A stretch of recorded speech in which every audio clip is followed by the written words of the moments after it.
Award ఫంక్షన్కి వెళ్తే కొన్ని సంవత్సరాల క్రితం అవార్డ్ ఫంక్షన్లో కూర్చుంటే మలయాళం అమ్మాయిలు చక్కగా వస్తున్నారు, అవార్డు తీసుకుంటున్నారు, వాళ్ళ మలయాళంలో థ్యాంక్స్ చెప్తున్నారు, మలయాళంలో మాట్లాడుతున్నారు. వెళ్తే మళ్ళా తమిళ అమ్మాయిలు వెళ్తున్నారు, పైకి వెళ్తున్నారు, వాళ్ళు బెస్ట్ యాక్టర్ అవార్డ్స్ కొడుతున్నారు, వాళ్ళు స్పీచ్లు మాట్లాడుతున్నారు, వాళ్ళు తమిళ్లోనే చెప్తున్నారు, కిందకు వస్తున్నారు. ఆఖరికి కన్నడ అమ్మాయిలు కూడా పైకి వెళ్తున్నారు. నేను కన్నడలో కూడా బయట యాక్టర్స్ ఉంటారేమో అనుకున్నాను, కాదు, వాళ్ళు కూడా వెళ్తున్నారు, చక్కగా ఎంత బాగా కన్నడ మాట్లాడుతున్నారు. కేజీఎఫ్ అమ్మాయి తీసుకుంటున్నారు, టక్ కన్నడ మాట్లాడుతున్నారు. నేను తెలుగుకి వచ్చేసరికి అట్లీస్ట్ ఓకే బయట వాళ్ళు రావచ్చు 50%, అట్లీస్ట్ ఒక 50% అయినా మన వాళ్ళు ఉండాలి కదా. అరే మన వాళ్ళు రిప్రజెంటేషనే లేదే. అమ్మాయిలు మీరు వచ్చేయండి, ఫస్ట్ సినిమాలకి వచ్చి చేయండి.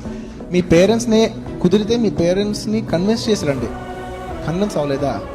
చాలా మంది ఆల్రెడీ ప్రూవ్డ్ గర్ల్స్ అలా వాళ్ళ పేరెంట్స్ కన్విన్స్ అవ్వకపోయినా కూడా వచ్చి చేసిన తర్వాత ప్రూవ్ అయిన తర్వాత they all are very convinced and very happy about their kids decisions. అలాగా